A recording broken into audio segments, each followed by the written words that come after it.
Agora é com a Justiça. O que diz a lei sobre as novas denúncias do empresário Tony Garcia ao ICL Notícias? Porque ele vai ser preso. Isso eu posso afirmar para vocês. Ajoelhou? Tem que pagar. Governo acaba com benefícios fiscais em salários de pastores de igrejas.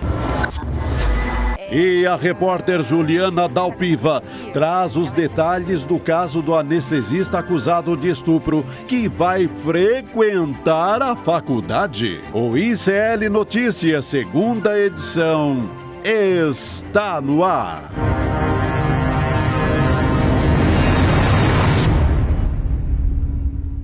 Olá, boa noite, seja muito bem-vindo, seja muito bem-vindo. Hoje é quarta-feira, 17 de janeiro de 2024. Muito boa noite para você que está chegando agora nos canais do Instituto Liberta e também Eduardo Moreira no YouTube. Salve, salve também para o meu querido companheiro Chico Pinheiro. Queridíssima Gabriela. Tá elegante hoje de azul, hein? Gostei. Gabriela. Vestir azul. Tiago Barcelos caprichou hoje. Alguém disse, mas como é que você veste azul? Você é atleticano, azul é cor do time do Cacá e do Cruzeiro. Falei, camisas nunca nos separam. E azul é cor do céu, do manto de Nossa Senhora Aparecida, do mar, do manto de Iemanjá. Ninguém é dono de cor nenhuma, né? Exatamente. Mas eu sou galo. Só para deixar claro, né? Caso ninguém saiba, você é galo, né? Quem tiver dúvida... Olha, Chico, a entrevista que a gente fez ontem com o Tony Garcia repercutiu muito nas redes sociais. Olha, repercutiu. 2 ministros do Supremo Tribunal Federal tomaram conhecimento da entrevista. Um, inclusive, conversou comigo, estava assistindo a entrevista, realmente impactado com aquilo. Ele também ficou impactado. Né? Enfim, aquilo vai ter desdobramentos, certamente. Né? Sem dúvida. A gente vai falar sobre isso. Sem dúvida. Vamos começar por aí, então? Vou começar falando disso porque essa entrevista de Tony Garcia, né? Tony Garcia, deputado estadual do Paraná à época, né? Depois ele foi preso lá em 2004 por Sérgio Moro.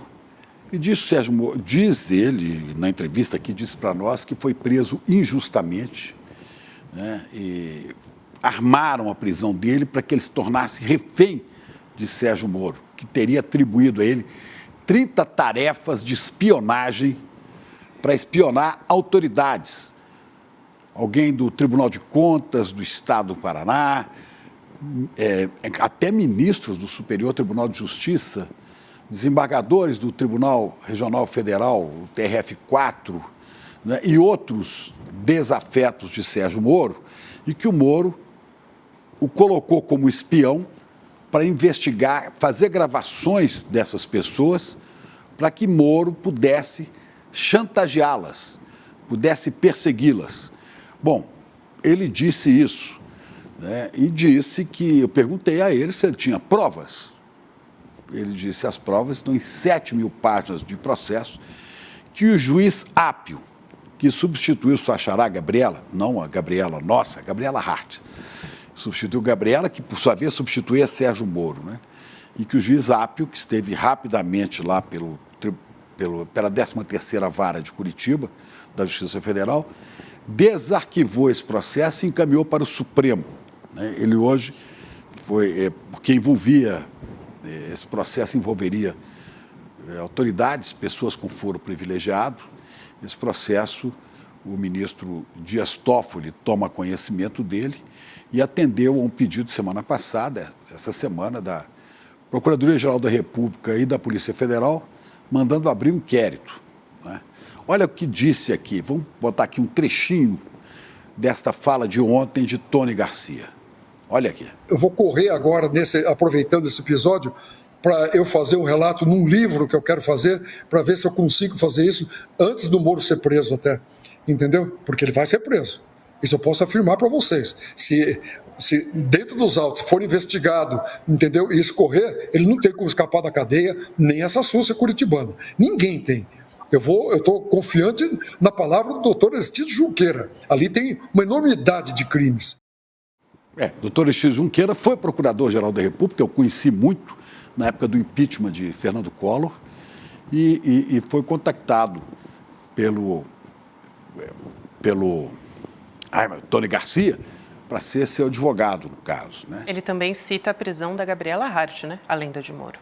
Pois é, ele cita a prisão possível de Moro, da Rosângela Moro, da Gabriela Hart, ele cita a prisão dos procuradores, os heróis da Lava Jato, né? A turma do Dallagnol, né? E todo aquele pessoal de lá, e diz que isso vai acontecer rápido, quer saber se o livro dele sai antes, o livro contando toda essa história, ou, né, ele diz que a prisão do Moro sai antes. Eu queria fazer essa pergunta para alguém que entende muito do andamento desses processos.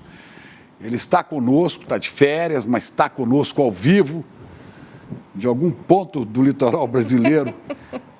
Meu querido Cacai, boa noite para você, Cacai. Olha o mood de férias dele. Boa noite, Cacai.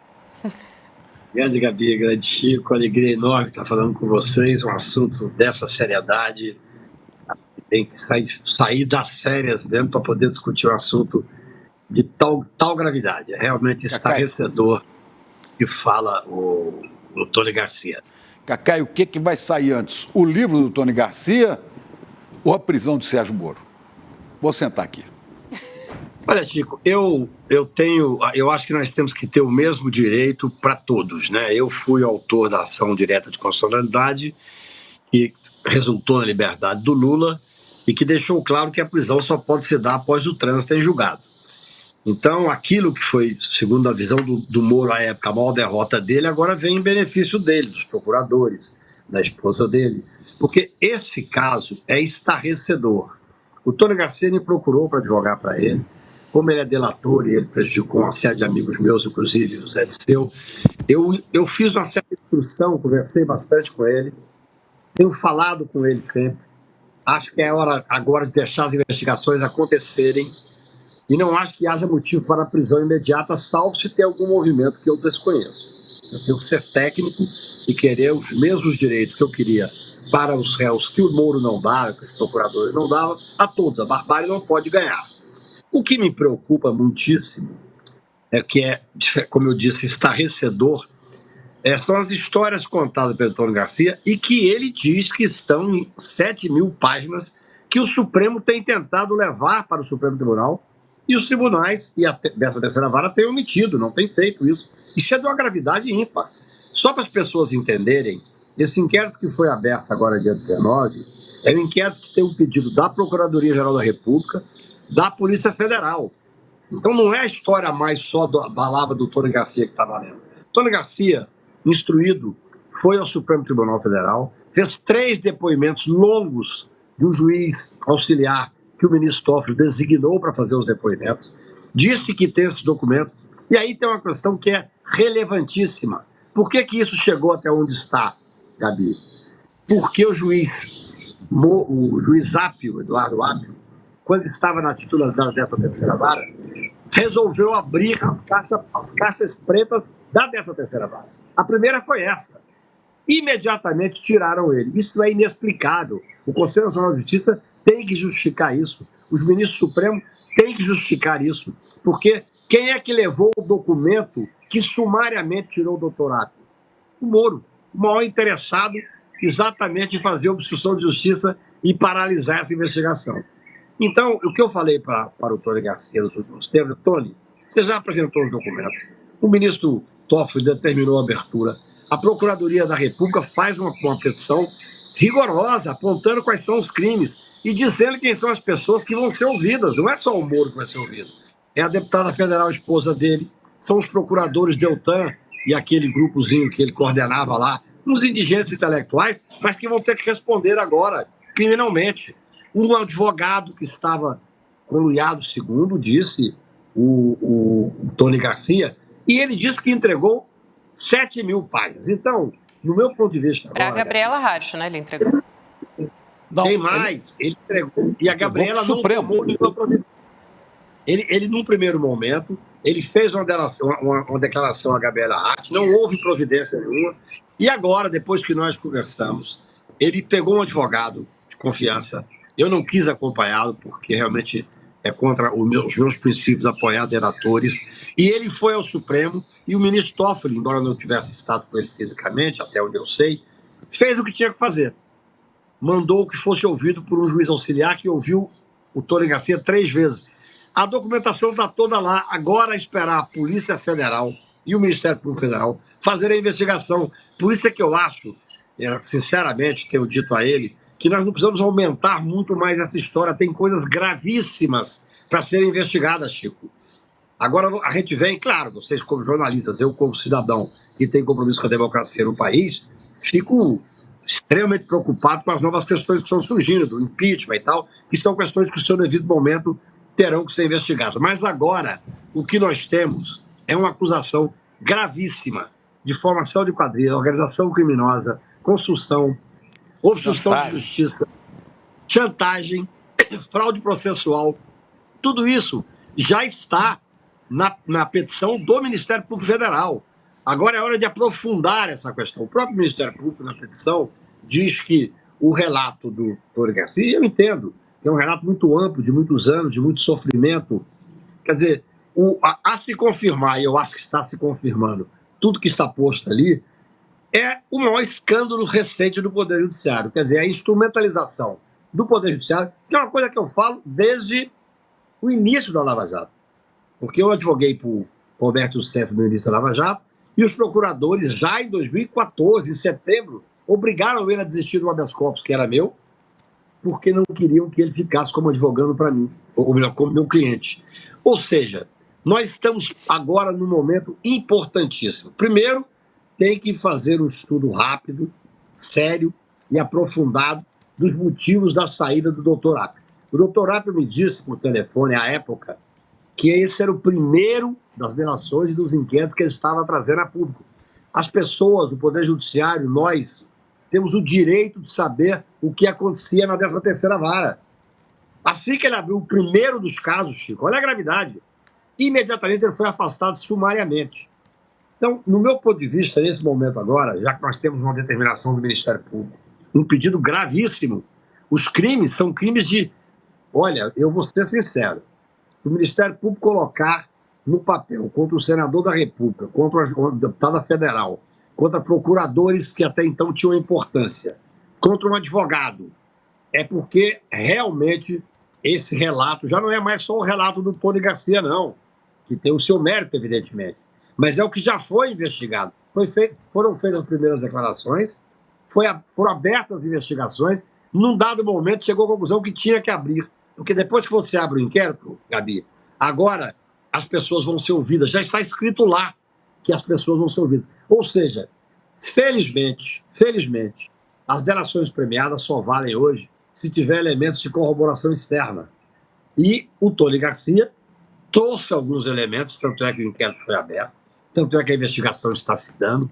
Agora é hora de debruçar em cima disto que está posto. Se nós ampliarmos muito o leque, nós perdemos a objetividade. Essa é a minha visão.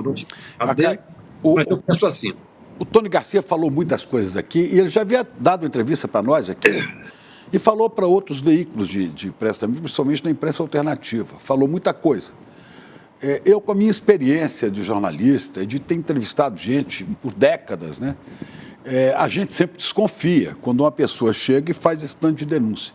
Agora, o que eu tenho observado nas duas entrevistas que o Tony deu aqui e outras que ele deu para 247, tudo, é que ele repete a mesma história. Há uma coerência. Ele não cai em contradição. E ele fala, e ele fala espontaneamente, posso estar errado, mas a impressão que me dá é que ele está falando de fato a verdade. Né? Eu também tenho essa impressão. Mais do que isso, Chico, mais do que isso. Ele foi ouvido por 3 vezes por um juiz auxiliar do Supremo Tribunal Federal. Não é pouca coisa, não. E após essas oitivas, que se deram na Paju em setembro, foi aberto um inquérito de determinação do ministro do Supremo Tribunal Federal. O que eu quero dizer é que nós estamos frente a um escândalo de altíssima gravidade. Olha, e ele disse aqui para nós ontem que ele levou essas questões para a juíza que substituiu o Moro, a Gabriela Hart, na presença de um procurador da República que não é da turma de Curitiba. e que havia um procurador junto. Quer dizer, pode confirmar, inclusive, que esse depoimento foi dado e a juíza não se mexeu. Depois ela saiu da vara. E pode ser feito algo, inclusive, Cacai, a respeito disso, porque o Tony Garcia disse que ela colocou sob sigilo após esse depoimento, né, do Tony Garcia para ela, e que também não quis fazer nada a respeito disso. O que pode ser feito em relação à conduta da Gabriela Ratti? Algo pode ser feito nesse sentido, Cacai? Claro, isso faz parte da investigação. A investigação não é tão somente a instrumentalização do Poder Judiciário e do Ministério Público para poder fazer a corrupção, a concussão, a organização criminosa. A investigação é também, e aí é muito grave a sua pergunta, tem uma relevância enorme, porque, por exemplo, como não tem contemporaneidade, os fatos são antigos, foi uma coisa que nós derrotamos o Moro no pacote anticrime, não há motivo para prisão, salvo se tiver uma tentativa de obstrução de justiça. Se alguém leva ao conhecimento de um juiz, de uma autoridade, fatos gravíssimos que constituem crime, e se essa pessoa omite, você tem que ver se ela prevaricou, você tem que ver se houve obstrução de justiça. Ou seja, o que eu estou querendo dizer é que os fatos são de extrema gravidade. O Tony Garcia está prestando um serviço enorme para a nação. Não só me parece que é verdadeiro, como impressionou o Ministério Público Federal e a Polícia Federal e ao Supremo Tribunal, tanto é que o inquérito, em 19 de dezembro, foi determinada a abertura. Agora é aprofundar, claro. Ele tem o direito de trazer todos os outros fatos que ele quiser. Eu não tenho nenhuma dúvida disso. Mas o mais importante para mim agora, porque já é gravíssimo, é entender o que se passou na 13ª Vara. Ele relata que teve 30 tarefas para serem cumpridas, algumas absolutamente cabeludas, algumas coisas inacreditáveis, de gravar pessoas que não tinham competência para serem gravadas. Ou seja, nós temos o material, nós que eu digo, o Poder Judiciário, o Ministério Público Federal, esse pedido, repito porque é fundamental, esse pedido que deu origem à abertura do inquérito foi feito pela Polícia Federal, que é competente, que é séria, que vai fazer um trabalho extremamente rigoroso, e pelo Ministério Público. E aí, a discussão vai ser outra. Vão vir as denúncias? O doutor Sérgio Moro será denunciado ainda enquanto senador ou já terá sido cassado quando vier a denúncia? Nós temos que... E se cassado ele estiver, o processo vai correr na justiça de primeira instância, porque ele terá perdido o foro privilegiado. Como é que fica isso? Na primeira instância, salvo se a esposa dele, que é a deputada federal, que está lá para ser ouvida, me mandaram um print de alguns nomes que estão para serem ouvidos. Eu não tive acesso ao inquérito, mas me mandaram. Dentre elas tem uma deputada federal. Tem procuradores também? Tem procuradores, mas a competência não é o Supremo Tribunal Federal, o deputado federal é. Ou seja, são várias as variantes. O mais importante agora é deixar a Polícia Federal trabalhar. O material é um material que tem 7.000 páginas, diz respeito a uma série de documentos que estão em nuvens, que estariam gravados no celular do Tony Garcia e de outras pessoas. E, além disso, você tem testemunhas que serão ouvidas. Várias testemunhas que serão ouvidas. Ou seja, o material é riquíssimo. Eu acho que talvez seja uma das questões mais graves sobre a qual eu já me debrucei. Eu conheço um pouco porque ele me procurou como advogado, eu não quis atuar pelo fato dele ser um delator, mas o apoiei, o apoio, nós ainda hoje trocamos mensagem de apoio. Penso que agora é hora de deixar o Ministério Público trabalhar, deixar a Polícia Federal trabalhar, porque com os elementos de corroboração, que são muito óbvios, eu estou espantado como é que o Supremo Tribunal Federal determina que sejam levados para o Supremo alguns documentos, vários documentos, 7.000, e isso não é cumprido. É muito importante, Chico, a gente lembrar... Não foi tudo para o Supremo, não, Cacai? Não, olha só que coisa grave. Quando o ministro Toffoli resolveu levar o processo, tirar os processos dos tribunais para levar para o Supremo, alguns documentos não foram levados. O Tony fala isso na entrevista para vocês. Aí tem um outro ofício do Supremo determinando imediatamente que tudo isso vá para o Supremo. Eu acho que chegando isso para o Supremo, nós teremos condições, a Polícia Federal e o Ministério Público, de ver realmente qual a materialidade que está posta ali dos crimes. Agora, isso é importantíssimo. Agora, o juiz que está na 13ª Vara, que ele diz que também é suspeito, né? Doutor Danilo, alguma coisa, né? Acho que Danilo. ele é responsável pelo envio disso neste momento. Ele que substituiu a Gabriela Hart, substituiu o Apio, não é? Se for ele o responsável, ele terá que cumprir imediatamente, né? O que eu estou querendo trazer... Não pode ser destruído esse material, Cacai?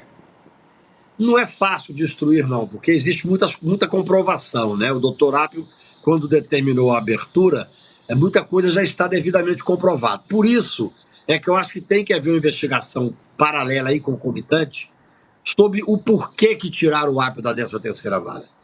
Porque ele disse que aquele era o primeiro dos casos que ele estava abrindo, que ele ia abrir a caixa preta. Essa foi a expressão que ele usou, a caixa preta da 13ª Vara. Hoje ele está afastado numa vara previdenciária, isso não é correto. Ou seja, eu acho que o Tony Garcia presta um serviço ao Poder Judiciário, presta um serviço à nação, mas é hora de deixar com que a Polícia Federal, que é seríssima e competente, faça a investigação.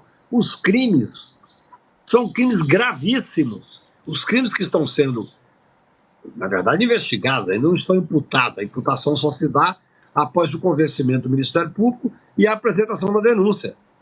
Mas já andou bastante. De setembro para cá, de junho para cá, depois da oitiva, eu sei porque eu falei com o Tony Garcia durante esse período. O Tony Garcia foi para o Supremo Tribunal, fez depoimentos, 3 depoimentos, apresentou documentos, apontou onde estavam documentos. Ou seja, essa investigação se dá, no mínimo, a partir de junho para cá. Até o ministro Toffoli, com a seriedade que lhe caracteriza, só determinou a abertura mesmo do inquérito agora, no dia 19 de dezembro. É muito pouco tempo. Vamos aguardar, então. Agora ele levantou uma outra questão no fim dessa longa entrevista, que durou 1h30, né? No fim dessa entrevista, ele revelou algumas coisas históricas que não tem a ver com essa questão, né? Mas como foi por dentro o processo de impeachment da presidenta Dilma Rousseff. Teria sido uma negociação que envolveria nomes do PSDB, como Aécio Neves e outros, teriam negociado, usando Tony Garcia como intermediário, porque ele era amigo, ou ele tinha relacionamento com o Eduardo Cunha, que era o presidente da Câmara, e que estava sob ameaça do Conselho de Ética, da Comissão de Ética da Câmara, né, porque tinha falsificado a informação sobre a posse de recursos no exterior e paraísos fiscais, e que ele precisaria de 2 votos do PSDB, 2 votos, veja bem, para se livrar da Comissão de Ética. E que esses 2 votos o PSDB prometeu em troca do impeachment da presidenta Dilma. E depois o Eduardo Cunha não cumpriu o prometido ao PSDB, que era dar protagonismo para o PSDB nessa questão, resolveu monocraticamente abrir o processo de impeachment da Dilma, jogar no plenário, e que, em decorrência disso, ou teria havido uma reunião no Palácio com o vice Michel Temer, onde teria sido amarrado esse acordo, quer dizer, estava ali, em troca da absolvição de Eduardo Cunha, estaria sendo negociado o destino do país e a cassação de um impeachment de uma presidenta eleita democraticamente. Ele diz que tem elementos também para demonstrar isso. Veja só um pedacinho, acho que nós temos aqui um pedacinho. Depois a gente fala disso, então. Mas diga, porque eu não tenho o vídeo aqui agora na mão. Veja bem, quando você vê a representação da Procuradoria da República, ela diz que, num dado momento, há uma certa confusão por causa da quantidade de temas que ele traz. O que eu quero fazer uma reflexão, especialmente com o Gabi, você, quem está nos ouvindo, é que eu acho que o Tony, se eu fosse advogado dele, eu o instruiria assim. Fica Tony, quieto. Não é ficar quieto. Ele tem o direito de fazer isso no momento que ele quiser, mas não nessa investigação. Essa investigação é sobre instrumentalização, corrupção, concussão, fraude a processo, lavagem de dinheiro, envolvendo um senador da República, um ex-deputado, outra deputada, procuradores. É o maior escândalo da história recente do Brasil, da instrumentalização do Poder Judiciário e do Ministério Público, e que ele diz que tem prova. Então, o ideal é que isso seja investigado. Já está sendo investigado, Gabi. Tem um inquérito determinado, a abertura para o ministro Supremo. Então, assim, eu sou mineiro e sou advogado criminal. Vamos vamos fixar nessa investigação, que é gravíssima, que pode dar um rumo interessantíssimo para saber se esses juízes todos têm um envolvimento criminal. Isso é muito grave, porque, veja bem, eu lá em setembro de 2014 denunciava já a prostituição que fez esse grupo da República de Curitiba no Instituto da Delação. O Tony Garcia está tendo a oportunidade de comprovar isso. Então, assim, não estou dizendo para ele, nunca diria, para ele omitir absolutamente nada. Mas nesta investigação, vamos focar no juiz, ex-juiz, senador, deputados, procuradores, porque nós temos que ter, nós que eu digo, a democracia brasileira, a sociedade brasileira tem que ter um foco. O foco é tornar claro por que isso não foi levado adiante num dado momento. E olha, eu acredito que ele está falando a verdade, eu também tenho bastante experiência nisso, e principalmente que tem documentos, são elementos externos de corroboração. Felizmente, o Supremo Tribunal veio dizendo o seguinte: a parada do delator só vale se tiver elementos externos de corroboração. Eu espero, confio no Supremo Tribunal Federal, e por sinal é o poder que segurou esse momento de tentativa de quebra de institucionalidade. O ministro Toffoli é um ministro seríssimo, tranquilo, já determinou a oitiva dessas pessoas. Então vamos esperar e vamos acompanhar essa investigação, porque dela poderá sair, aí sim, um momento extremamente importante para o Poder Judiciário, que é passar a limpo a história dessa republiqueta de Curitiba que corrompeu o sistema de justiça e que tem que ser responsabilizado. Exatamente. Vamos ver se serve, né, Cacá, para melhorar isso tudo e até para, né, a maioria dos eleitores de Curitiba que apoiaram o Moro, que apoiam o Moro até hoje, que apoiaram o Bolsonaro, esse pessoal desperte da sua bolha e passe a ver a gravidade que nós temos no país. Né? Sem sombra de dúvida. É uma chance única, Nós temos que investir nela com seriedade, com tranquilidade. Não é que não estou pedindo para não ampliar, não. Amplia no moto próprio, abre um inquérito separado, entendeu? Vamos focar no inquérito que está aberto e que é gravíssimo, eu repito. Agora temos que ir atrás dos elementos de corroboração. E quem é que vai atrás? A Polícia Federal e o Ministério Público Federal. É isso aí, Cacá. Obrigado demais. Valeu, né? Muito bom. Vocês, desculpa queridos. Interromper seu período curto de férias aí. Né? Mas não tem problema. Foi um prazer e uma alegria. ter O momento você é muito aqui. grave e todos nós temos que dar nossa contribuição nessa discussão tão importante. Especialmente eu, que sou um advogado que desde 2014 denuncio as falcatruas e as malandragens dessa republiqueta de Curitiba. Abraço grande. Obrigado, A Gabi. notícia chama. Boa noite, também. Cacai. Tchau, Obrigada. Cacá. A gente vai chamar Agora, agora a nossa repórter. Gabi, só uma coisa.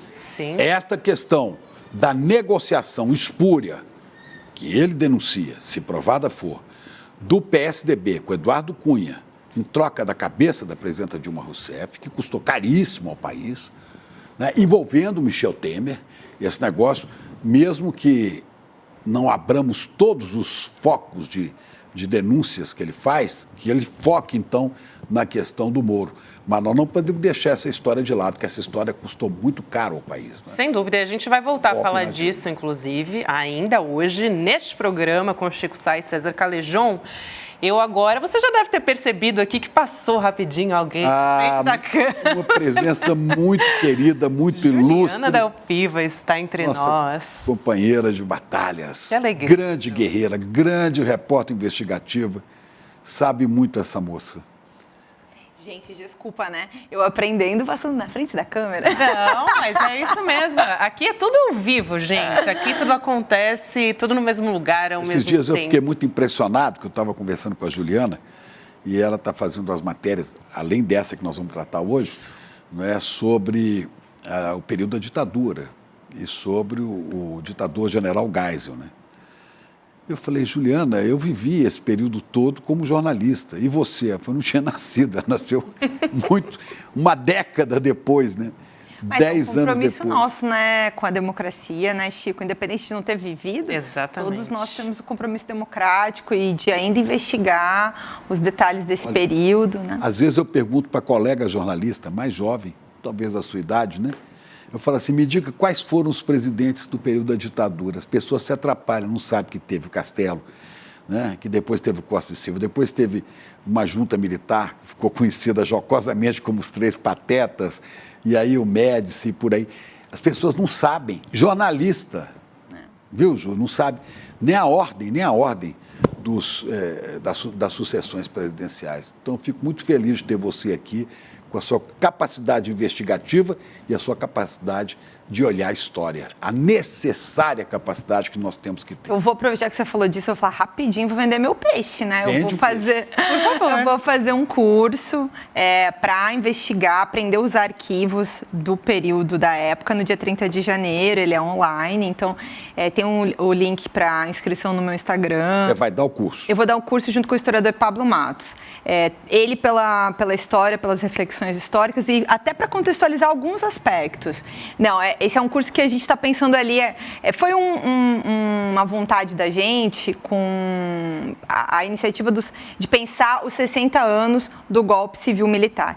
Então, enfim, eu venho dando curso sobre investigação, algumas pessoas me pedem como é que faz e tal. Então, estou lançando essa primeira iniciativa. Eu não posso queimar as nossas fichas todas aqui, tem coisa que vai ser anunciada mais para frente. Você falar... ICL também, Ju? Pois, eu não posso falar, gente. O pessoal do ICL vai me pegar depois quando eu sair aqui do estúdio. Semana que vem a gente fala mais coisas. Você fala de golpe civil-militar, porque muita gente chama de golpe militar e você chama de golpe civil-militar, porque de fato os militares agiram em consonância com os civis, mas eu talvez preferisse chamar de golpe estadunidense no Brasil.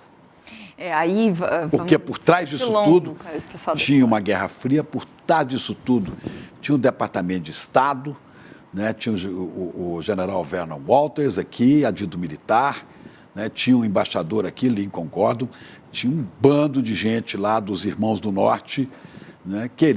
Dizendo que o Brasil jamais poderia caminhar para uma democracia porque isso colocaria em risco os interesses deles aqui no nosso território e na América do Sul. Vamos seguir aqui com a nossa reportagem aqui, porque ontem a gente já deu, inclusive, um spoiler dessa reportagem. Inclusive, Juliana Del Piva vai estar aqui com a gente no ICL Notícias, segunda edição, semanalmente, né? E, Ju, eu nem falei, né? Mas bem-vinda de volta, porque a Ju já era comentarista do ICL Notícias antes. Teve um período que ela teve que sair, né? Enfim, por questões contratuais de trabalho, mas agora está de volta, nossa repórter aqui no ICL Notícias, no site iclnoticias.com.br, junto com o Chico Alves, né, nosso editor-chefe do site. E já começou com uma história quentíssima, que é a história do anestesista, o Giovanni Quintela Bezerra. Quintela, né? Quente o nome história. do meio.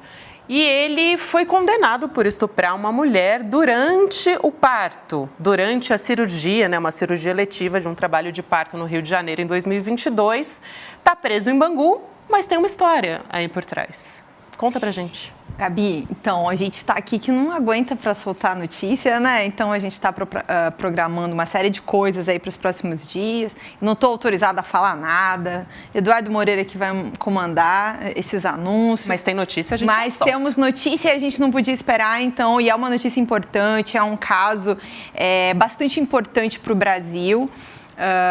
Uma violência horrível, né, contra uma mulher vulnerável, né, uma acusação de estupro de vulnerável. Ela estava no momento do parto, no momento da cesariana, quando aconteceu o crime.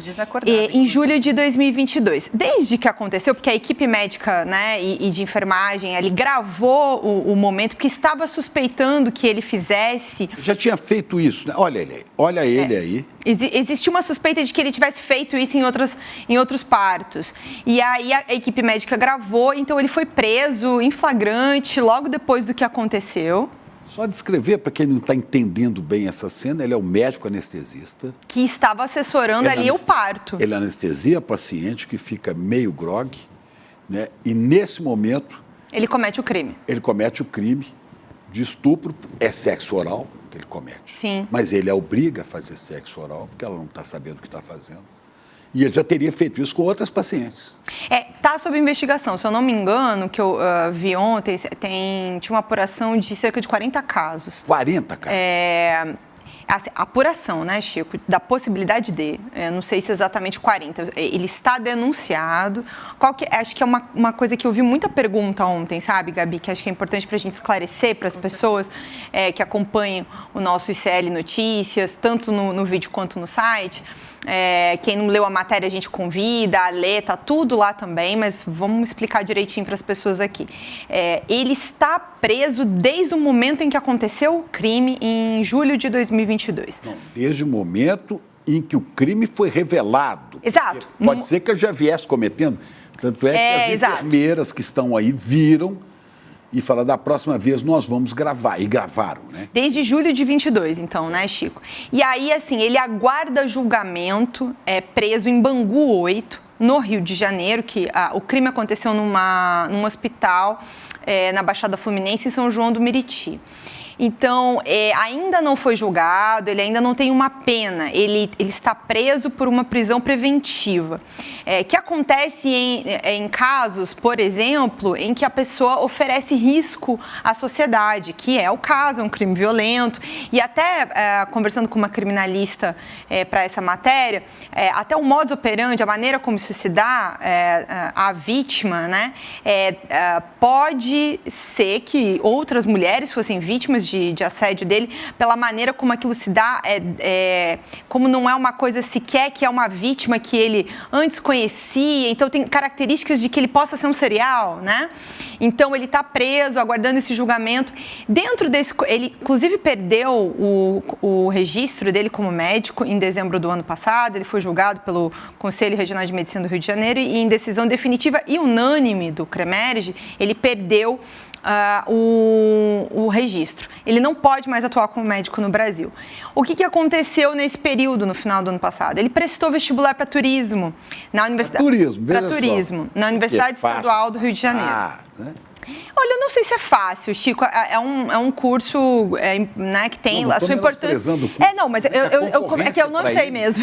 A concorrência para ele talvez fosse mais fácil. Né? Eu confesso que eu não sei concorrência, não sei pontuação. Mas ele prestou o vestibular, ele foi aprovado, essa lista saiu agora na sexta-feira da semana passada. E eu acabei, enfim, com uma fonte sabendo dessa informação, corri atrás para saber como é que isso aconteceu. E aí, com fontes da Secretaria de Administração Penitenciária do Rio de Janeiro, eu fiquei sabendo que ele prestou o vestibular preso dentro da cadeia. E aí se coloca uma situação em que, a partir da aprovação, a família dele precisa tentar, de alguma maneira, fazer essa matrícula e possibilitar a autorização, fazer o pedido ao juiz da vara de execuções penais, que é responsável ali por dar seguimento, né, acompanha a prisão preventiva dele, para autorização dele sair de dentro da cadeia. Ele ainda não tem, e até o que eu apurei hoje, ele ainda não foi feito sequer o pedido. Para que ele possa sair... Para ele sair da cadeia. Agora, isso está previsto? Ele tem o direito de sair da cadeia para fazer um curso superior, porque ele foi aprovado? Não, ele não tem o direito, isso não é expresso, né? O que acontece é o seguinte, presos, condenados, sobretudo no regime semiaberto, no regime aberto, podem, com autorização judicial, pedir para cursar o curso presencial. Eventualmente, acho que um curso de EAD não teria um problema. Mas ele sequer está condenado, ele não está cumprindo pena, ele ainda vai ser julgado, ele é preso preventivo. Na análise da advogada Mayra Pinheiro, que foi quem me ajudou a analisar, assim, do ponto de vista legal, essa questão, o que ela me explica? Olha, se for concedido pelo juiz do caso a autorização para que ele, de fato, saia da prisão para poder cursar, isso vai ser uma coisa extraordinária, vai ser um privilégio, não é um direito expresso que ele tem e que vai ser negado caso ele não seja autorizado sair da prisão para cursar. Pelo que eu soube dentro da SEAP também seria uma situação totalmente extraordinária e avaliam que deve ser muito difícil que realmente se autorize, até porque de fato ele ainda vai ser julgado, ainda não se sabe a pena, mas claro que se ele conseguisse cursar, isso seria também uma coisa que depois ia ser um atenuante para ele tentar discutir a redução de pena. Então talvez, muito provavelmente, ele fez esse vestibular visando uma futura redução de pena. Agora, é bastante improvável que ele consiga de fato autorização judicial para sair. A Maíra Pinheiro disse isso, né, que isso poderia ser utilizado como uma forma de redução de pena, e ela também fala de uma espécie de privilégio, né? Você pode explicar isso para a gente? Porque a Ju conversou com a advogada Maíra Pinheiro e a matéria completa, as explicações da doutora Maíra também estão no nosso site, mas o que ela falou para você em relação a esse privilégio, Ju? É que o direito ele não está expresso no caso de uma prisão preventiva. Então, ele está numa situação como prisão preventiva, de contenção da situação dele para a sociedade. Quer dizer, ele, pelo crime que ele cometeu, pela característica da violência do crime que ele cometeu, ele oferece um risco à sociedade, que é às mulheres, e que é uma característica que é necessária para você estar preso preventivamente. Então, como é que vai autorizar uma pessoa presa preventivamente por oferecer risco à sociedade devido a um estupro de vulnerável? Como é que vai dar autorização para essa pessoa sair para cursar uma faculdade presencial, curso que seja? Essa pessoa, no caso desse médico, eu acho até que ele poderia sair da prisão, mas para ir cumprir pena no hospital psiquiátrico. Porque o sujeito que tem esse tipo de comportamento, né, ele é um cara completamente um tarado, é um negócio para ser tratado, né? Então, que saia, que vá para um hospital, um presídio psiquiátrico, vá lá se tratar.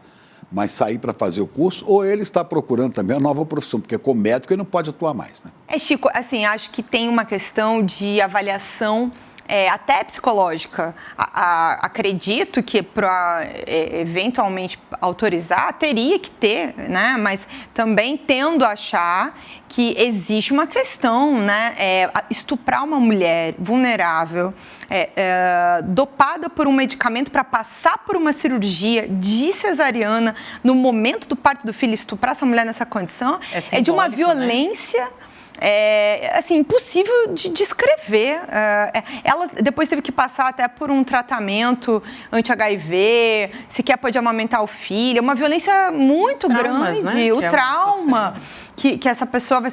Imagina submeter essa pessoa que cometeu esse crime à convivência de outras pessoas, sem ter sido sequer julgada por esse primeiro crime, né? A gente nem falou sobre isso também, mas entra também como uma violência obstétrica, porque essa mulher, ela estava no momento vulnerável, ela precisava ter o acompanhamento, os cuidados durante o parto, e ela foi violentada. Então, é uma forma de violência obstétrica. Acho que a gente nem precisa consultar o advogado para ver com clareza que é isso também, né? Sem contar o pós, é isso. Os traumas que essa mulher sofreu em decorrência do parto também, que virou um abuso, né? Um abuso sexual. Um estupro mesmo, né? Então, é um caso horrível, triste, gostaria que a gente não precisasse, né, noticiar esse tipo de coisa. Então, mas assim, só para deixar claro que teve muita pergunta disso nas minhas redes, no meu inbox, assim, tá preso. Gente, ele tá preso, ele não saiu da cadeia nem para fazer o vestibular. Mas para que ele possa, a gente vai acompanhar, né, Gabi? A gente vai continuar acompanhando aqui nos próximos dias para ver qual é o segmento. Porque a universidade, por exemplo, mandou uma nota para a gente dizendo que ela não pode impedir ninguém de fazer vestibular, então ele fez o vestibular dentro desse contexto em que todas as pessoas podem ter acesso ao vestibular, né? À prova.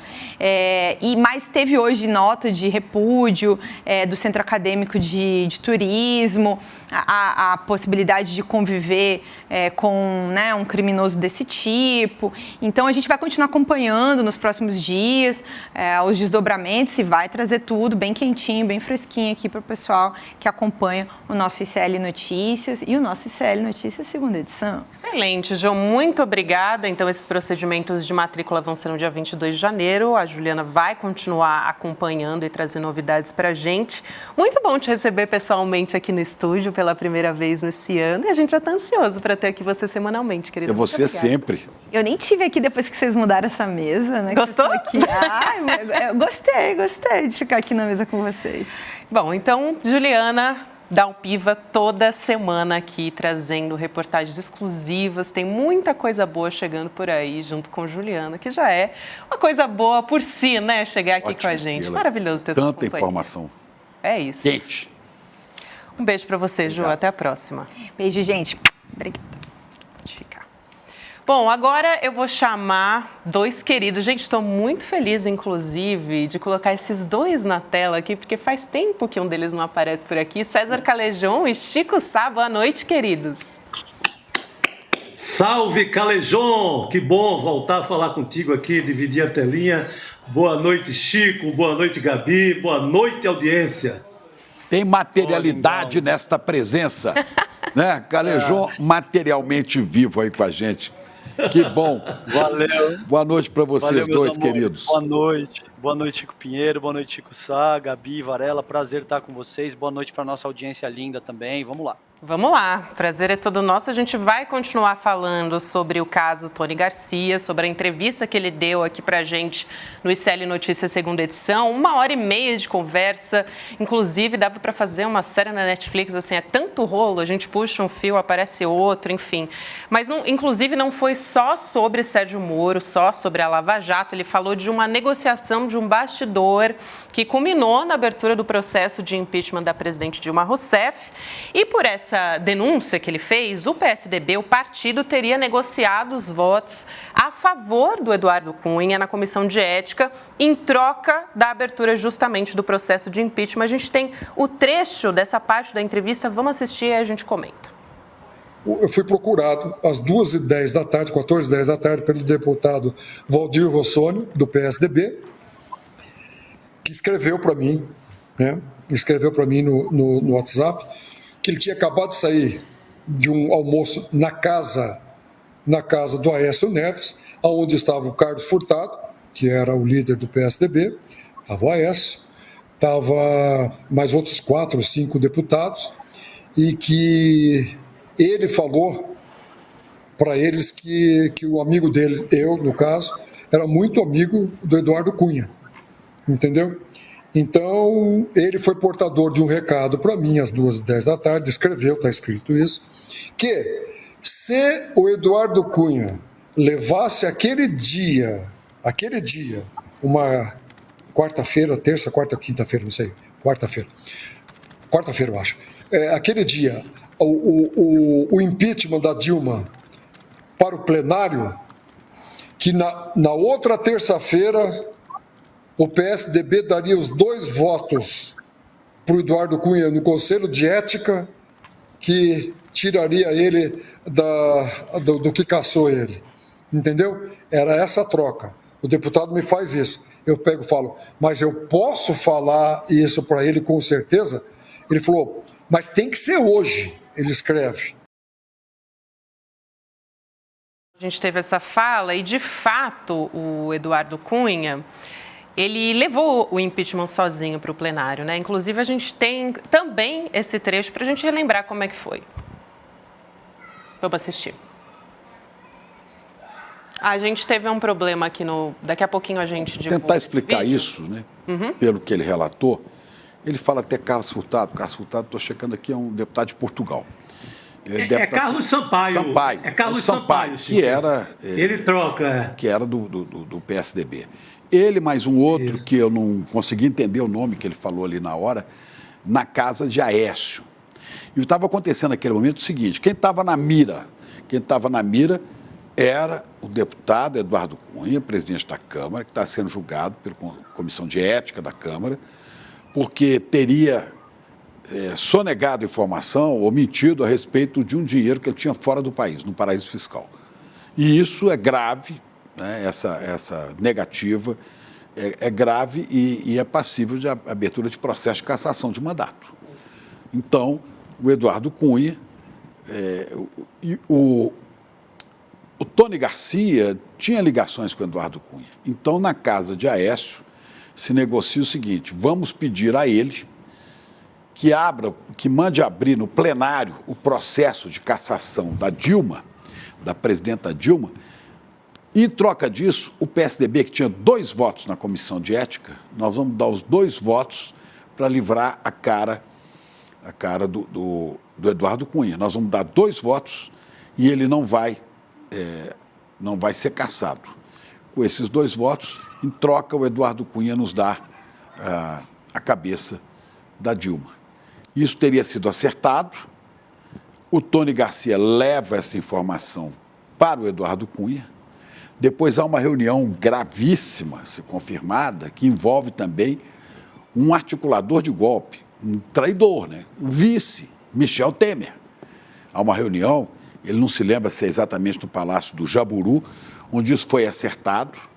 Só que na hora de abrir no plenário o processo de cassação da presidenta Dilma, para que o PSDB pudesse fazer um discurso e fazer o grande barulho com Aécio à frente, né, que seria o que interessaria ao PSDB, ele resolve fazer por conta própria, para ser ele protagonista disso. E monocraticamente decide abrir o processo de cassação, botar em votação. Vamos ouvir aqui. Vamos. Está autorizada a instauração de processo contra a senhora presidente da República por crime de responsabilidade oferecida pelos senhores Hélio Pereira Bicudo, Miguel Reale Júnior e Janaína Conceição Pascoal.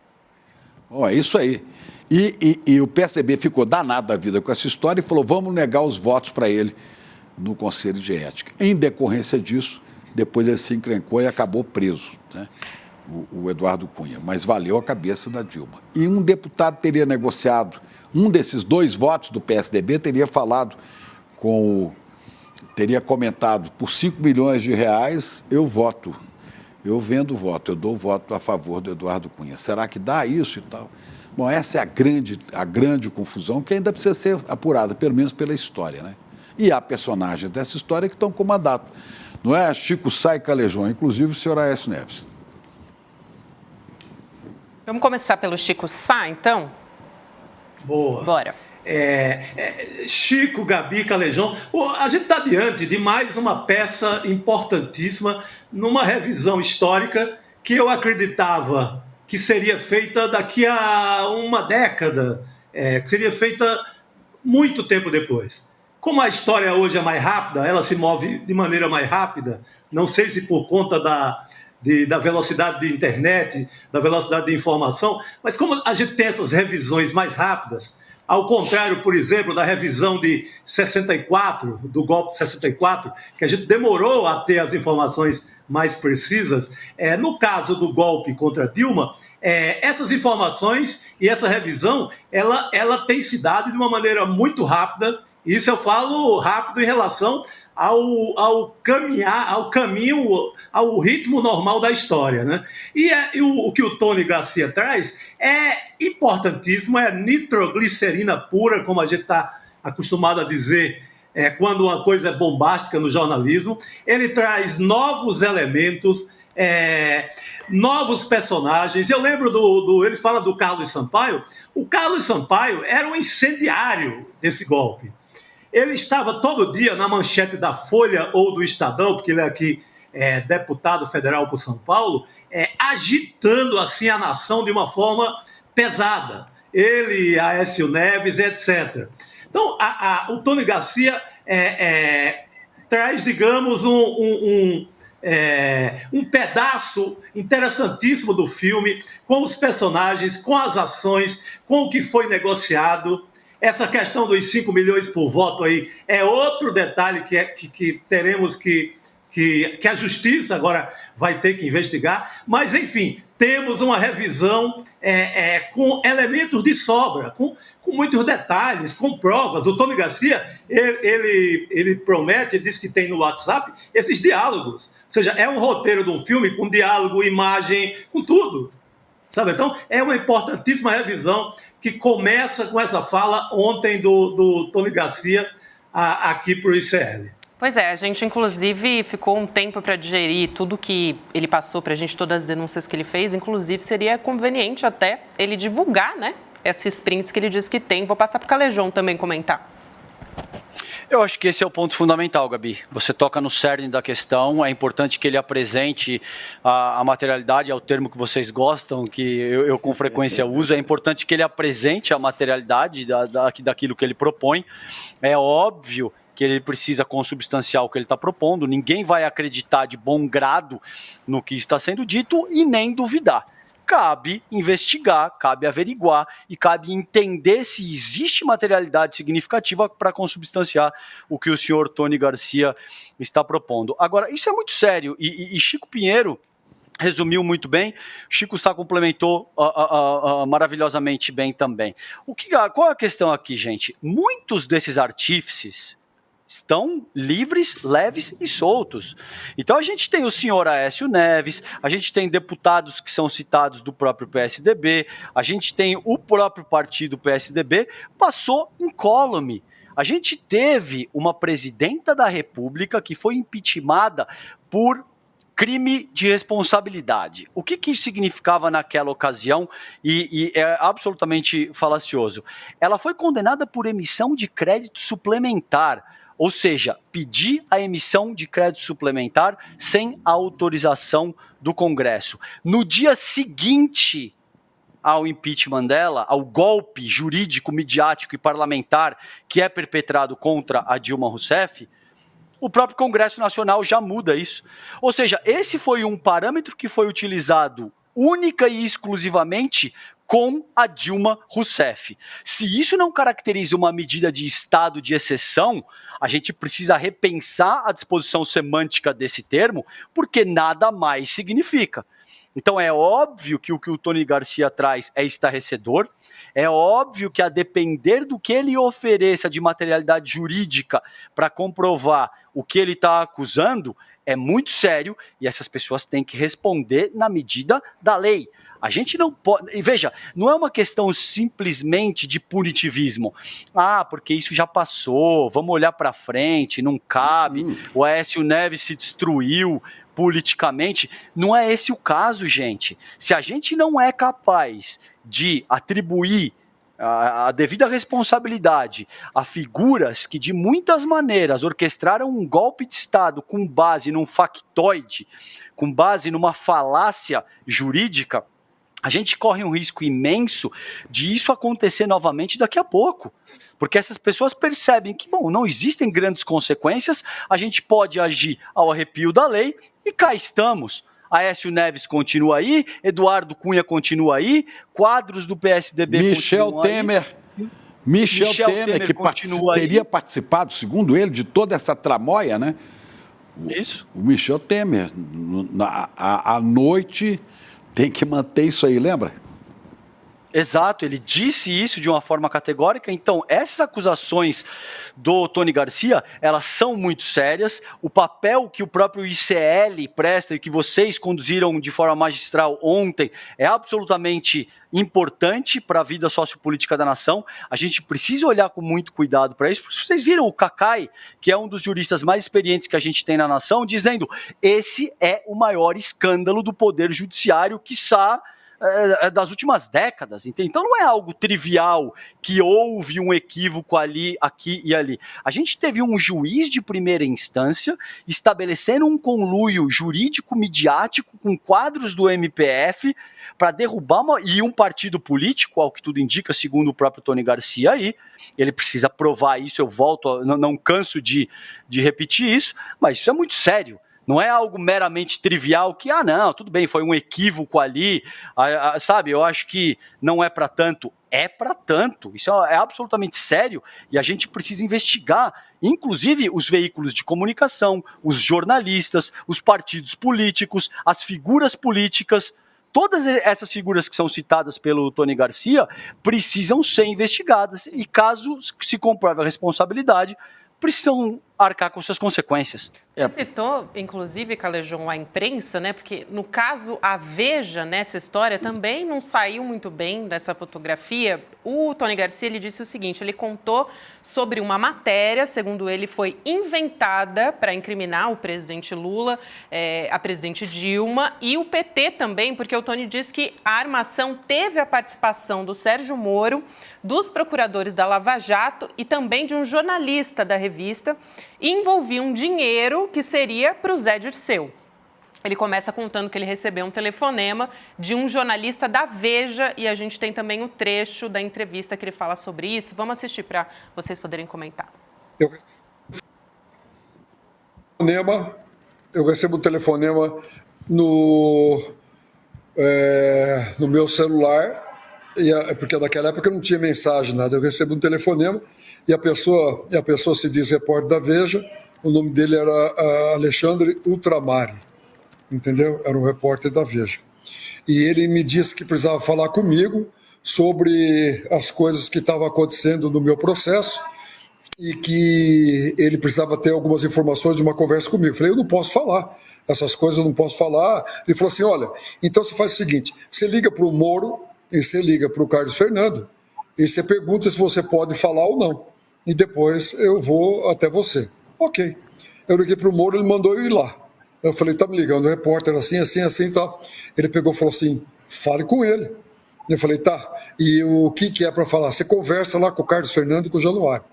Fui lá, perguntei, eles me falaram, olha, a gente tem que pegar aquela história do Bertoldo e linkar com as coisas que você ficou sabendo para tentar fazer isso daqui. O Alexandre tem o roteiro, fale com ele, mas tome cuidado de não falar que você falou com a gente. E me chamavam lá sempre sem advogado. Aí eu tive que falar que o Bertoldo estava com um jatinho cheio de dinheiro lá que ele trouxe e que ele ia levar para o Zé Dirceu e para o PT em São Paulo. Entendeu? E que eu presenciei isso, e que foi lá, e que ele queria se mostrar, que ele estava com não sei quantos milhões lá no jatinho, que ele mostrou, ele estava decolando para São Paulo, só tinha parado para abastecer em Curitiba, e foi me mostrar de como que ele atuava, tudo isso. Essa foi uma das coisas que o senhor se colocou como testemunho de uma história que o senhor não testemunhou. E que não existiu. Ele citou algumas pessoas aí, né? O Bertoldo citado é o Roberto Bertoldo, advogado.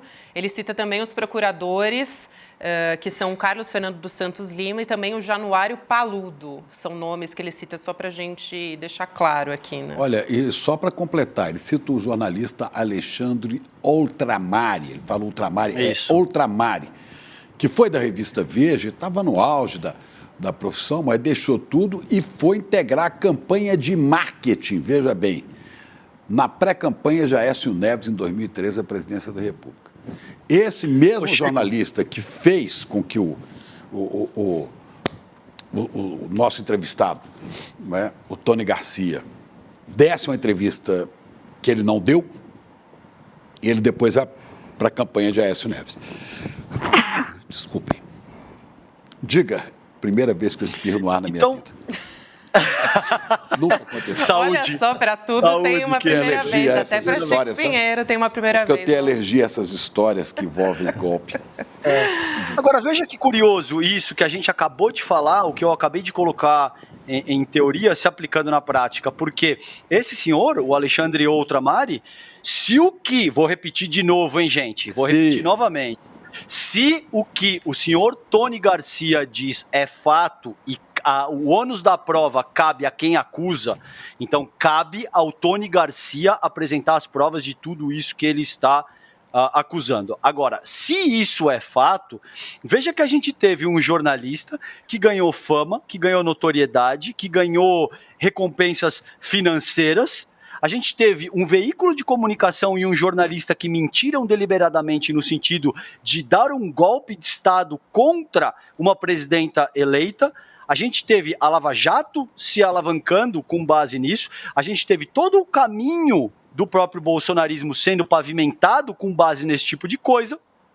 E aí, o senhor Alexandre Ultramari simplesmente, ok, acabou, eu vou trabalhar com a minha empresa de marketing, tudo isso fica por isso mesmo, e tá aí, sem ter que passando incólume, sem ter que arcar com a consequência de absolutamente nada que ele produziu. Numa república séria, que sustenta um ordenamento jurídico da nossa natureza, a gente não pode permitir isso.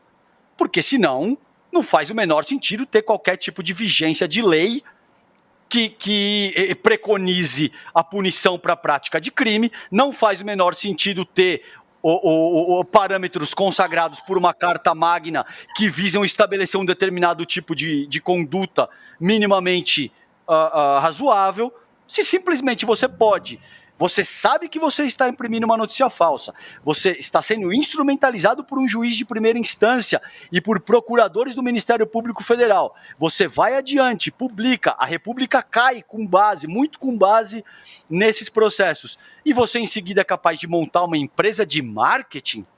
Olha, vou dizer uma coisa, ficar muito claro que nós não estamos acusando o jornalista Alexandre de ter feito isso.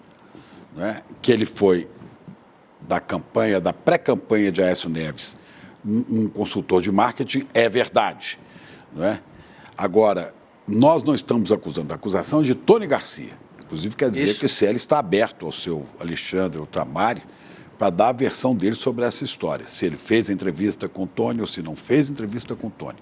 Nós não estamos denunciando, nós estamos falando aqui de denúncias do Tony, que diz que tem como provar tudo isso.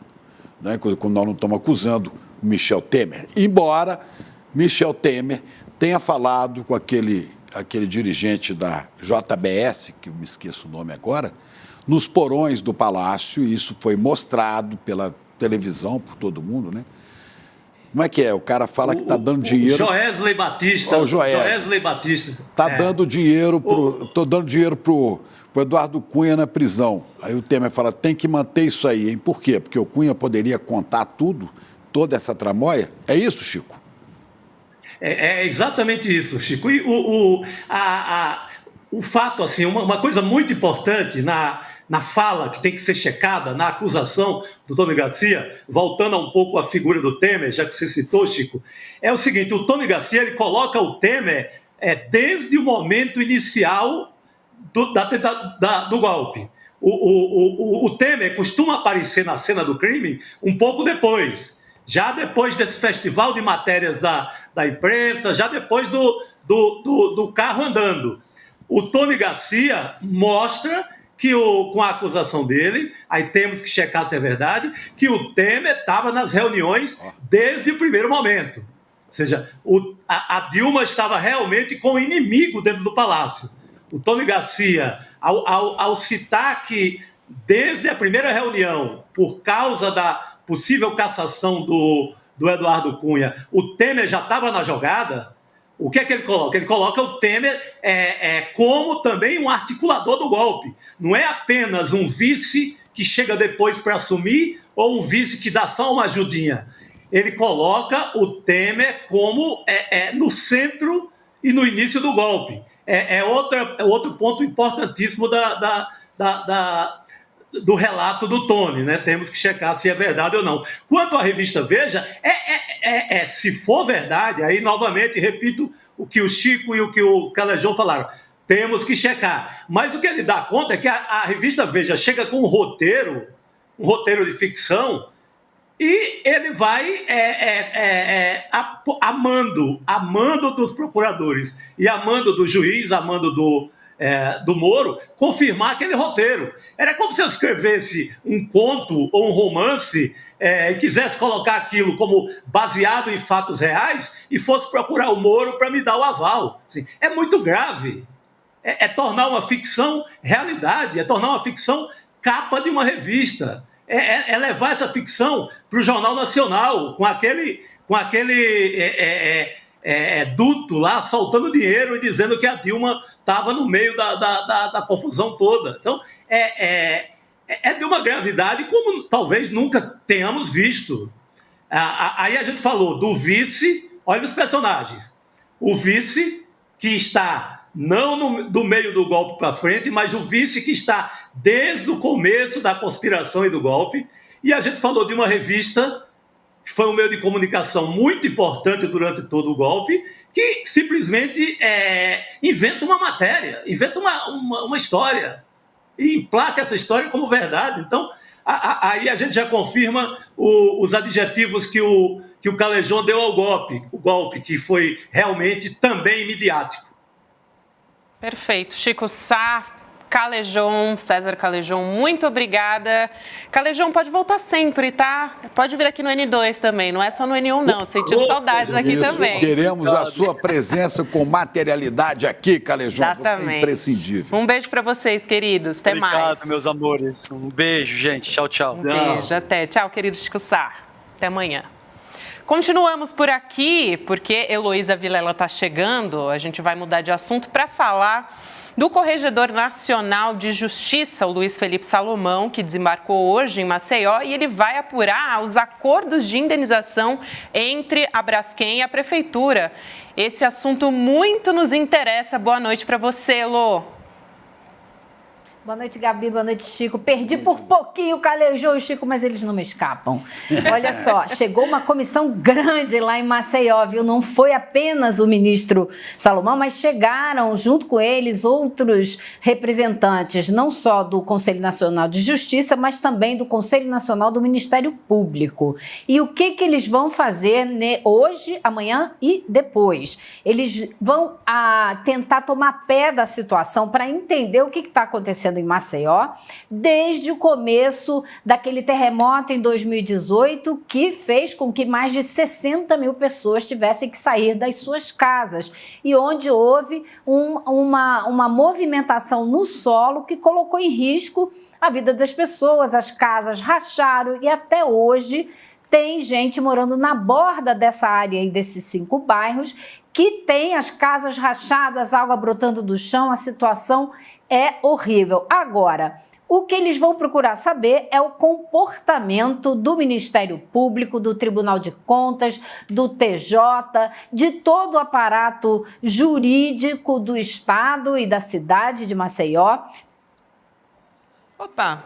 Correto, ele também conversou. Voltou, Elo, é que teve uma interrupção na sua fala, rapidinho. Continua, tá bom agora. Tá tudo então, certo.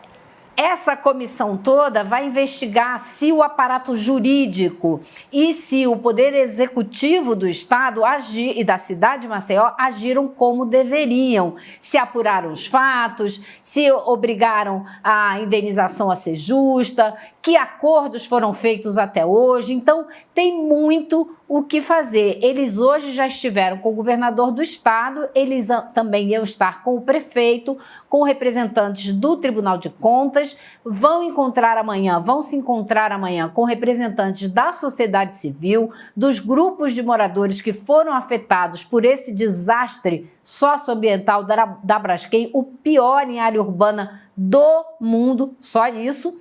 E também vão visitar as áreas na sexta-feira de manhã. Então, eles têm muito trabalho pela frente agora.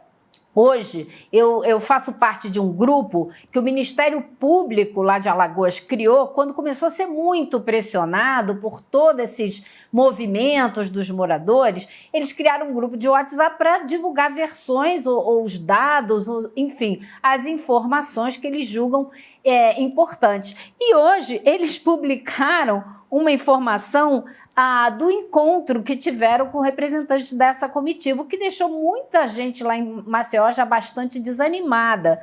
Por quê? Na nota que eles divulgaram, eles dizem o seguinte, que o conselheiro do Conselho Nacional do Ministério Público, a Moacir Rei Filho, teria dito o seguinte nessa reunião, e eu abro aspas: as estratégias adotadas pelo Ministério Público Federal em Alagoas, botando o Ministério Público como protagonista e não como coadjuvante, é um caso de sucesso. O tempo de resposta da Justiça aqui em Maceió foi muito mais rápido.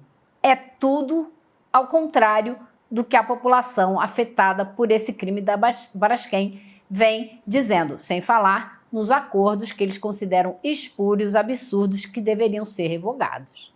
Exatamente, Elô. A gente vai mudar aqui a nossa pauta agora, porque a gente vai chamar um convidado. Você deve se lembrar, a gente vem conversando aqui no ICL Notícias segunda edição, aqui no ICL, sobre a África do Sul, inclusive os representantes da África do Sul, que já sustentaram na Corte Internacional de Justiça, lá em Haia, nos Países Baixos, que o Estado de Israel está promovendo, o governo de Israel está promovendo um genocídio contra o povo palestino. Eles dizem que essas ações estão configurando uma maneira, uma estratégia de colonização na Palestina. Israel nega essas acusações, mas fato é que a gente vai conversar sobre isso com o ex-ministro da Secretaria de Estado de Direitos Humanos, o Paulo Sérgio Pinheiro. A Elô vai continuar aqui com a gente nessa entrevista. Muito boa noite para o senhor, ministro. Obrigada por aceitar nosso convite. Eu é que agradeço. Ministro Paulo Sérgio, Salve, que foi observador da ONU em vários lugares de conflitos, e acompanha esse caso de perto, com grande experiência internacional. Exatamente. Eu ia dizer justamente, né? O senhor assinou, junto com outras 28 autoridades, uma carta aberta ao presidente Lula e o ministro das Relações Exteriores, Mauro Vieira, em apoio à posição brasileira na petição da África do Sul, que eu citei agora, acusando Israel de genocídio contra os palestinos na faixa de Gaza.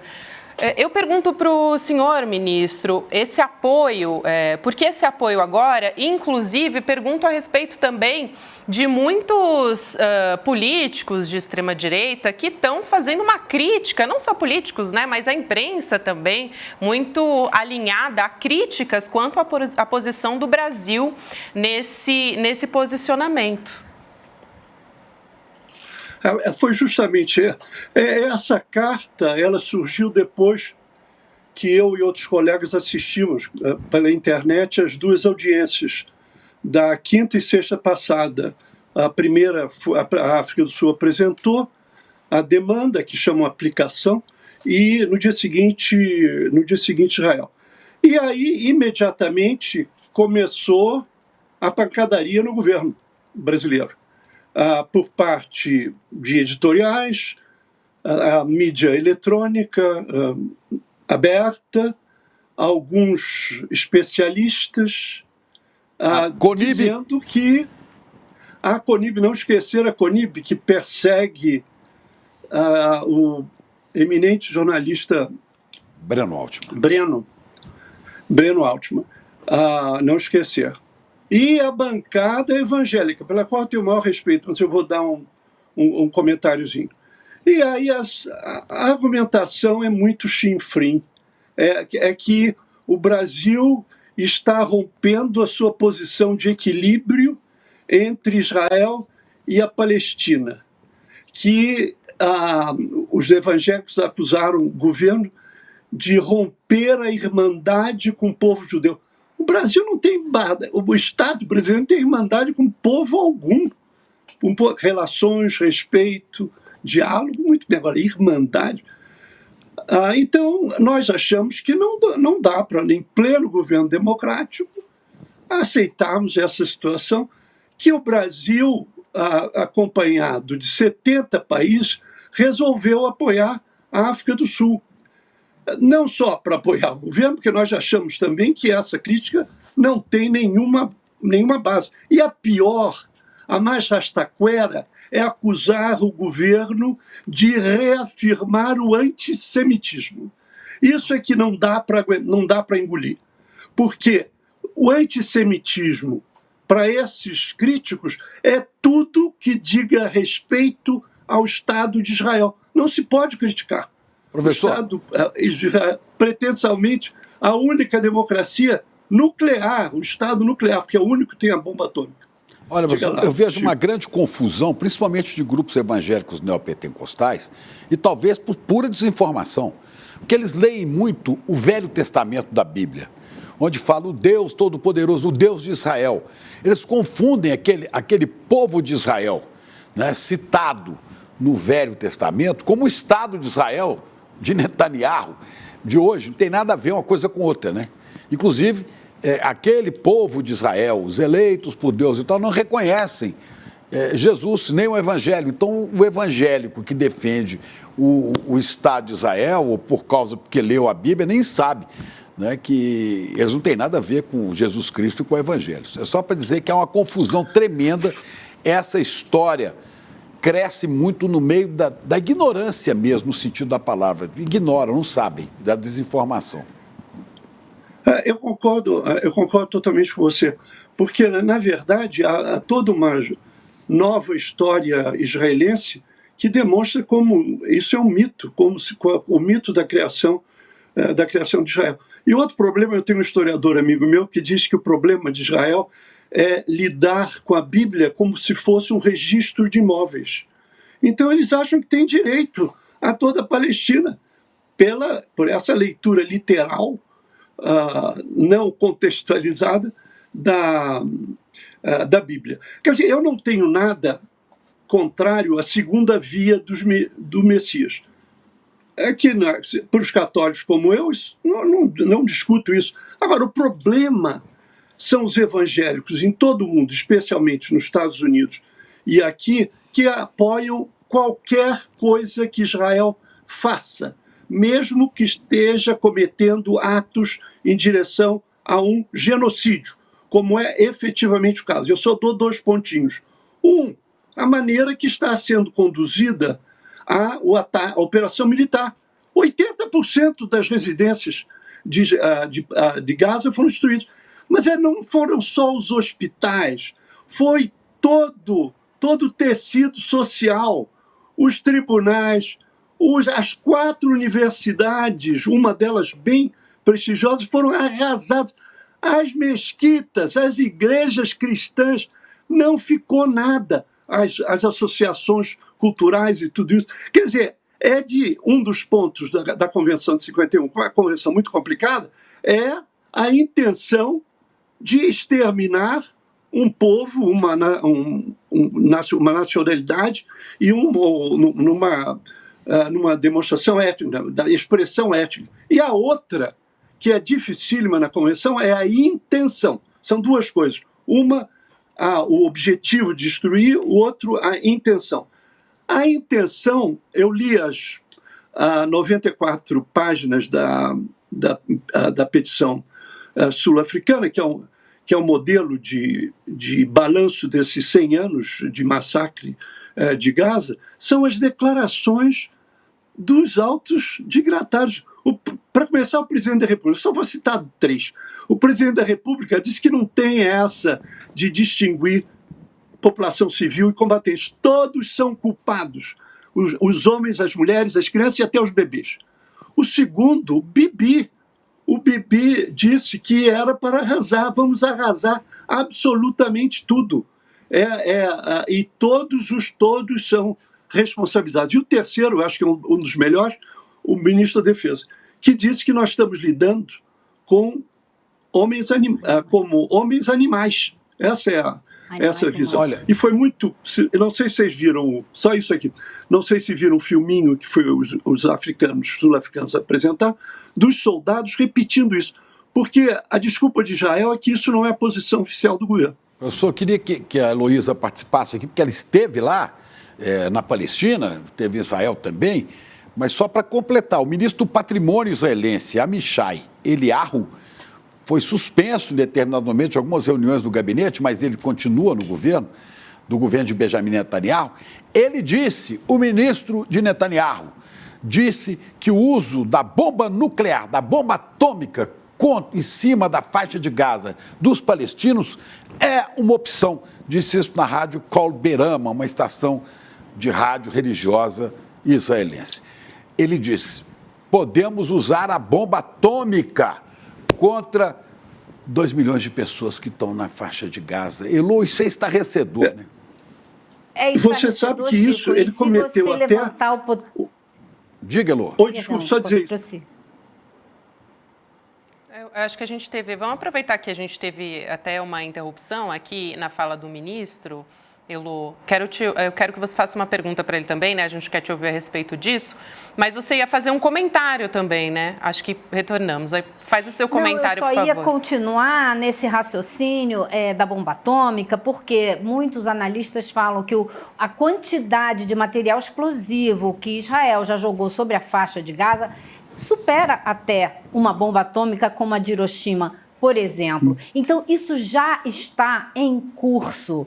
Agora, o que eu queria lhe perguntar, ministro, e a gente sabe de todas essas declarações e eu acredito que qualquer pessoa que esteja minimamente conectada com o que está acontecendo no mundo hoje está vendo o que está acontecendo em Gaza. Então, a minha pergunta para o senhor, na verdade, são 2. Primeiro, como é possível a gente ver o que a gente está vendo na imprensa brasileira? Isso é ideologia, necessidade de meter o pau no governo Lula a qualquer custo ou é lobby da extrema-direita israelense? Número 1, com a CONIB funcionando aqui dentro do nosso país com a maior tranquilidade. E a minha segunda pergunta seria, eu vi que o senhor deu uma entrevista outro dia dizendo que acredita sim que esse tribunal possa dar uma medida preventiva rapidamente, exigindo a suspensão das operações militares, que é tudo que o mundo quer, assim, a grande maioria do mundo, e que é o que o governo brasileiro quer. O que levou o governo brasileiro a apoiar a África do Sul, segundo alguns diplomatas me disseram, é justamente a necessidade premente de parar com esse massacre. Eu respondo brevemente. A primeira pergunta, quer dizer, há muitas razões para essa simpatia por Israel. É evidente que há um lobby bastante poderoso, eu não quero ser acusado de estar denunciando uma conspiração, mas é verdade que há muitos recursos concretos para que a comunidade judaica no Brasil possa ter a influência que tem nas decisões do Estado brasileiro. Agora, é evidente que, ao contrário dos Estados Unidos, ainda não há uma divisão nessa comunidade. Ainda que há um grupo bravo, eu conheço 15, que são o capítulo da Voz Judaica da Democracia nos Estados Unidos, que hoje fez 3.000 manifestações, não nas grandes cidades, em Nova York eu fui uma delas, mas em cidades do interior norte-americano. Então, esse alinhamento automático em relação a Israel vem muito do mito que o Brasil estava na presidência da Assembleia Geral quando o Estado de Israel foi reconhecido. O problema é que antes do Estado de Israel, a guerrilha terrorista judaica assassinou o conde Folke Bernadotte, que foi o enviado do então secretário-geral das Nações Unidas, um norueguês chamado Trygve Lie, para organizar a partilha. Eles o assassinaram. E esses grupos terroristas, é alguma coisa que ninguém fala, eles atacavam escolas, atacavam hospitais, matavam árabes. Então, esse começo é muito conturbado. E, na verdade, Israel, desde que foi criado, nunca respeitou nenhuma resolução do Conselho de Segurança. Nenhuma. Na maior parte dos casos, eu não quero falar de um país que é meu interlocutor, mas brevemente em companhia do veto americano. Os Estados Unidos é o país membro permanente que mais vetou resoluções na ONU. Não é a Federação Russa ou a União Soviética antes, é os Estados Unidos. Então isso foi feito. As duas excelentes resoluções que o Brasil apresentou agora na presidência do Conselho de Segurança, o ministro Mauro Vieira estava lá, foram vetadas. Uma pelos Estados Unidos e outra pela Rússia. Agora, eu acho que é uma grande ignorância. Agora eu digo, eu não quero só culpar a imprensa. E eu não vou citar só um órgão que eu publico e que hoje deu notícia, foi a único jornal que deu a notícia sobre a nossa carta de apoio ao presidente Lula, com enorme destaque, é a própria sociedade civil, a famosa sociedade civil nossa conhecida, não é, Chico? Eles não abriram a boca. Nenhuma organização de direitos humanos, nenhuma organização da comunidade negra, nenhuma organização da comunidade indígena abriu a boca em relação a Gaza. É como se nada estivesse acontecendo. Nós estamos na situação que o governo está à frente da sociedade, porque a sociedade não se mexeu. Houve aqui em São Paulo 4 ou 5 manifestações que eu fui. A última no domingo foi bem impressionante, conseguiu cobrir na passeata uns 5 quarteirões da Avenida Paulista. Então é esse o problema. E aí todos nós, inclusive o nosso amigo Breno e o capítulo da Voz Judaica da Democracia e o eminente professor Salem Nasser, e também a professora de Letras Ocidentais da USP, Arline Clemestre, que já recebeu tréplicas de xingamento de sionistas, ditos de esquerda. Então, há um problema na sociedade, há um problema na universidade, há um problema na mídia. Agora, a segunda pergunta, é evidente que eu não gosto de fazer essas previsões, mas eu vou fundamentar o meu palpite. É porque os 10 últimos casos semelhantes de pedido de medida cautelar ou medida provisória, que você sabe bem que não é o mérito, não é se Israel está fazendo genocídio ou não, mas que é necessário impedir, prevenir o efetivo genocídio. Então, o último foi o caso do Mianmar, que eu conheço um pouco bem, porque eu já fui relator especial para o Mianmar, em que se acusou o governo de estar discriminando, exterminando uma minoria muçulmana chamada os Rohingya. Então, eu dei uma analisada também na nacionalidade dos juízes. Não é que eles vão votar. Tem até um brasileiro, não tenho a menor ideia do que o brasileiro vai votar, porque eu nunca ouvi falar dele. Ele foi escolhido em 2022. E eu nunca ouvi falar, mas parece que é um eminente professor da Universidade de Minas Gerais e com um doutoramento em Paris, pelo qual eu não posso criticar. Então, eu não sei. Agora, há uns óbvios que vão votar contra. Quer dizer, eu não quero fazer isso, parece aquele filminho do Dr. Bull, de eliminação de jurados, não sei se vocês veem o seriado, mas os Estados Unidos, evidente, vai votar contra. A Rússia e a China, que tem casos, especialmente a Rússia, que tem casos semelhantes de genocídio, também não vão votar. A França talvez quebre. A França talvez é minha aposta. Depois o Chico me cobra isso. Depois tem um país que vota sempre com Israel, que é o Uganda. Uganda, apesar de ser um país africano, próximo da África do Sul, mas vai votar contra. Então, o Brasil, não sei como vai ser. Tem países europeus como a Eslováquia, não tenho a menor ideia como vão votar. O Marrocos e o Líbano provavelmente vão votar a favor. Então, a coisa é meio apertada, mas é imprevisível. Não é automático. Eu tenho essa nacionalidade e vou votar. O Brasil teve 2 eminentes amigos e colegas meus, como que o Chico conhece, o ex-ministro Francisco Rezec e o magnífico professor Cansado Trindade, que é óbvio que eles não seguiam a orientação do Brasil. E votavam sempre com total liberdade. Essa seria a minha pergunta. Esses juízes, eles são indicados pelos seus países para representar seus países. Então, pode haver uma necessidade de seguir a orientação do país? Não são. Eles são escolhidos pela Assembleia Geral e pelo Conselho de Segurança como expert juízes independentes. Agora, o que o presidente Lula criticou numa reunião em Paris é que o Conselho de Segurança da ONU está congelado nos anos 40.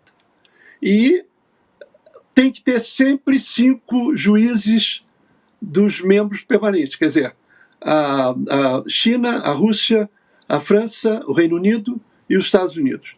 Então isso já complica, porque o Conselho de Segurança, não só na questão de Gaza, mas em questão à Síria, e há 11 anos, não resolve nada, porque a Síria não assinou a competência do Tribunal Penal Internacional.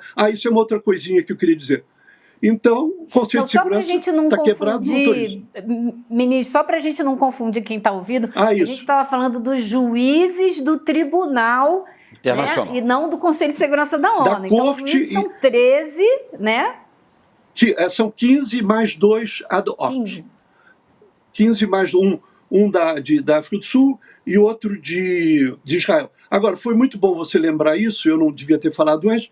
Ministro, eu vou que pedir tem só muitas dessas críticas. Dar um resuminho, porque a gente já estourou o tempo do programa. Desculpa interromper então, o senhor, só para o senhor poder fechar aqui o seu raciocínio. Obrigada.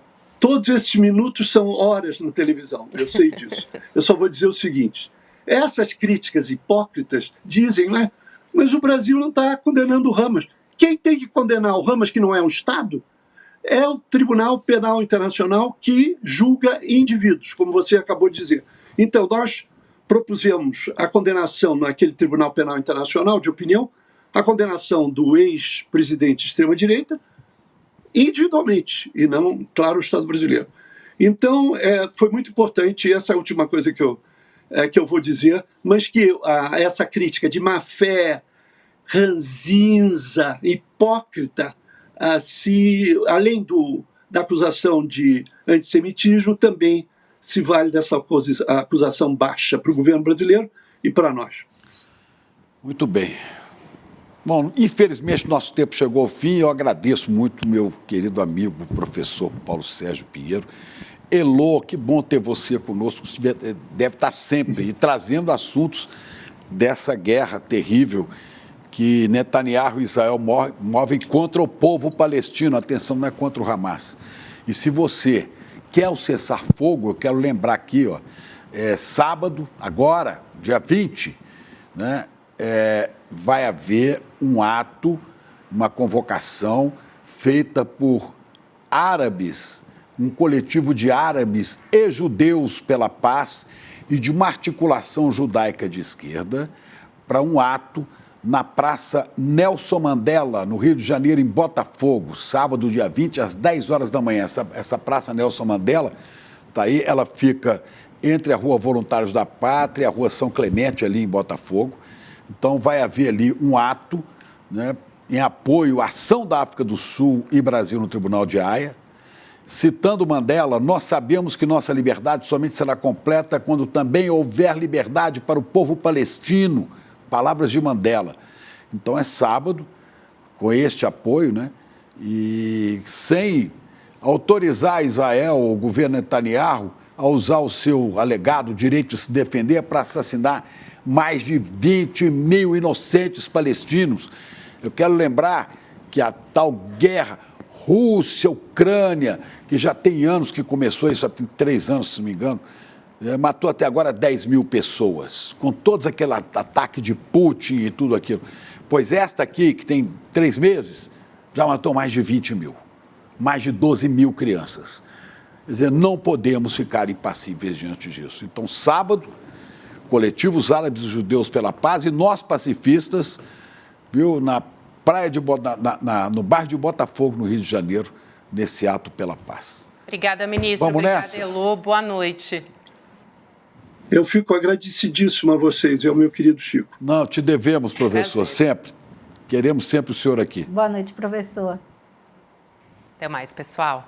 Bom, eu vou me despedir aqui, mas antes eu queria fazer 2 registros que vão repercutir amanhã no ICL Notícias primeira edição. Então, todos os detalhes e todos os desdobramentos disso você acompanha a partir de amanhã, 8 horas da manhã. Inclusive, antes disso, tem o Desperta com Leandro Demore. Mas a partir das 8 horas, ICL Notícias primeira edição, você fica sabendo.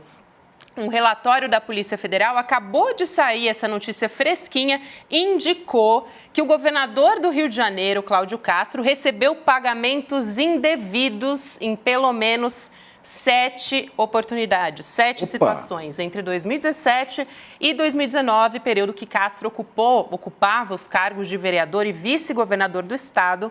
E a gente tem informação, de acordo com a Globo News, e também a equipe local da TV Globo do Rio de Janeiro, de que esses pagamentos somados chegam a 326 mil e 20 mil, respectivamente.